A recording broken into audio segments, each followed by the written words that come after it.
Shut up you बिच, सोनिया भरी अदालत में वकील प्रिया से कहती है। प्रिया पलटकर कहती है, मिसेस सोनिया, बिच वो होती है जिसे पता नहीं होता कि उसके बच्चे का बाप कौन है, जैसे आप। अब अगर आपने पर्याप्त बॉलीवुड फिल्में देखी हैं तो आपको शायद याद आ गया होगा कि ये डायलॉग किस फिल्म का है। ऐतराज फिल्म के ऐतिहासिक कोर्ट रूम सीन का डायलॉग है ये। फिल्म में प्रियंका ने एक विलेन का किरदार किया था। हालांकि विलेन लड़की हो तो उसे हमारे यहाँ वैम्प बुलाते हैं। अब इस फिल्म में क्या क्या गलत है इस पर तो एक अलग एपिसोड बना सकती हूं मैं। एम्बिशियस लड़की का पैसों के लिए शादी करना, मॉडल होकर बुरे चरित्र का होना, किसी से अफेयर के बाद उसका बच्चा गिराना, शादी के बाहर सेक्स की कोशिश करना, किसी से बदला लेने के लिए उसके ऊपर सेक्सुअल हरासमेंट का झूठा केस कर देना। यानी एक लड़की से जुड़े जितने भी बुरे स्टीरियोटाइप हैं उसको सिर्फ सोनिया यानी प्रियंका चोपड़ा के किरदार में ठूस दिया गया। लेकिन मेरा फोकस है बिच शब्द पर जिसे सोनिया के लिए इस्तेमाल किया गया।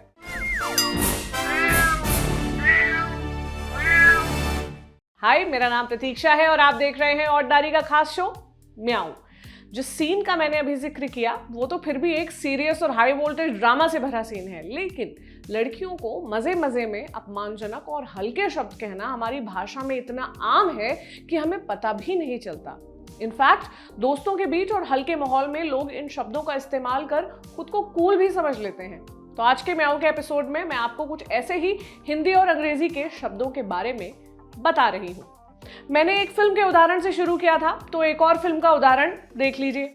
मुझसे शादी करोगी फिल्म में प्रियंका चोपड़ा अपनी बालकनी में नाच रही होती है।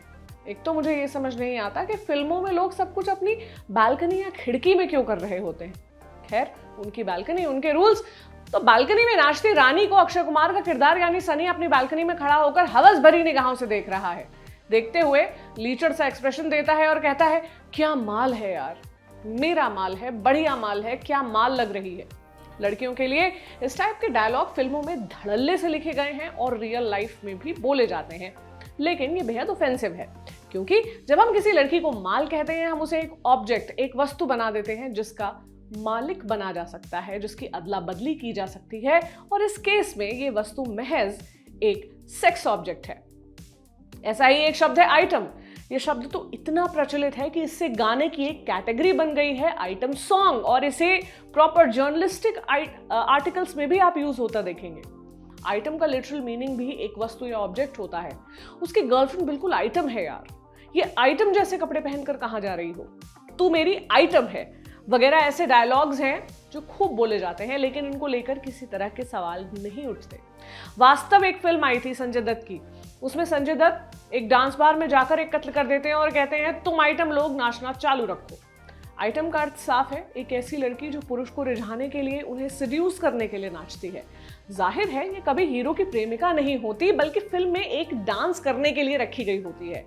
उसका कोई चरित्र नहीं होता, वो बस खुद को हीरो के ऊपर फेंक रही होती है, जैसे hero he centre of the universe है। खैर, इस तरह के शब्द बोलचाल की हिंदी तक ही सीमित नहीं है, बोलचाल की अंग्रेजी में भी इस तरह के शब्द भरे पड़े हैं और मुझे ऐसा लगता है कि दूसरी भाषाओं में भी होंगे। शो की शुरुआत में ही हमने बिच शब्द का जिक्र किया था। यह शब्द हिंदी से लेकर अंग्रेजी दोनों में इस्तेमाल किया जाता है।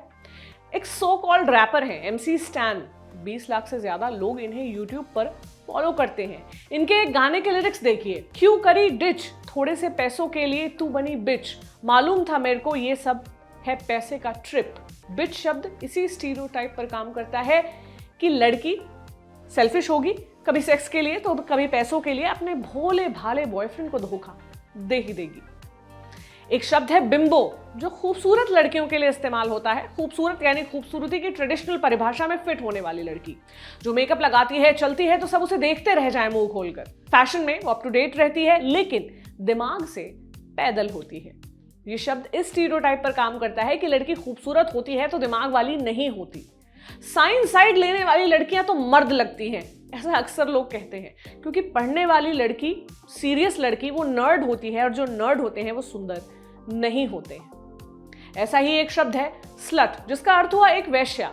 अक्सर अमेरिकी शोज में आप देखेंगे कि यूं ही किसी लड़की को स्लट बोल दिया जाता है, चाहे उसने छोटे कपड़े पहने हो, एक से अधिक लड़कों को वो डेट कर रही हो, किसी के साथ वन नाइट स्टैंड किया हो, रात को देर से घर लौटे, वगैरह वगैरह। कोई भी लड़की जो समाज की बनाई गुड गर्ल की परिभाषा में फिट नहीं बैठती, उसे स्लट कह दिया जाता है। अंग्रेजी में ही एक और शब्द है चिक, जो कम उम्र की लड़कियों के लिए इस्तेमाल किया जाता है। कम उम्र का अर्थ तो आप समझते हैं ना, कि वो युवा होगी, शारीरिक संबंधों के मामले में उसकी समझ जरा कच्ची होगी, वो ऊर्जा से भरी होगी, थोड़ी डरी होगी, वो पैसे वाले लड़के से पट जाएगी, और सबसे बड़ी बात, उसके पास खुद के फैसले लेने की समझ नहीं होगी। इसी का ठीक उल्टा भी एक शब्द है कूगर, वो महिला जिसके खुद से छोटे उम्र के पुरुष से संबंध हो। इसके लिए एक और शब्द इस्तेमाल होता है मिल्फ। फुल फॉर्म में हम नहीं जाएंगे। मिल्फ शब्द भी लोग हंसते हंसते इस्तेमाल कर देते हैं, खासकर 40 से ज्यादा उम्र वाली महिलाओं के लिए, जिन्हें टिप-टॉप रहना, तैयार होना पसंद है। चूंकि समाज ये मानता है कि महिला हमेशा पुरुष को रिझाने के लिए सजती संवरती है, तो 40 से ऊपर की ये महिला भी किसी युवा लड़के को रिझाने के लिए ही तैयार हुई होगी। हमारे यहाँ कहते हैं ना, बूढ़ी गोड़ी लाल लगाम। अपने बच्चों की शादी में कोई माँ मेकअप लगा ले तो कहते हैं बिटिया से ज्यादा खुद सजी हुई है, जैसे इन्हें ही अपनी शादी करनी हो। कूगर और मिल्फ जैसे शब्द भी इसी मानसिकता पर काम करते हैं। इसके अलावा महिलाओं के जननांगों और स्तनों के लिए भी तमाम अपशब्द इस्तेमाल किए जाते हैं, और खुद महिलाओं को उन शब्दों से बुलाया जाता है। जाहिर सी बात है, हम शो में वो उन सारे शब्दों का जिक्र नहीं कर सकते, लेकिन आपको आइडिया जरूर होगा। हमारी भाषा में महिलाओं को लेकर जितने स्टीरियोटाइप्स हैं, उतने ही शब्द उनके लिए बनाए गए हैं जो उन्हें एक दोयम दर्जे का इंसान मानते हैं, उनका अपमान करते हैं। और ये शब्द हमारी भाषा में इतने आम हैं कि इन्हें कभी भी कोई भी आराम से बोल देता है।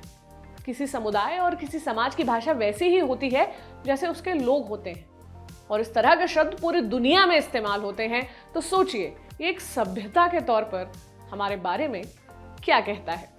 अपनी राय लिखिए कमेंट बॉक्स में।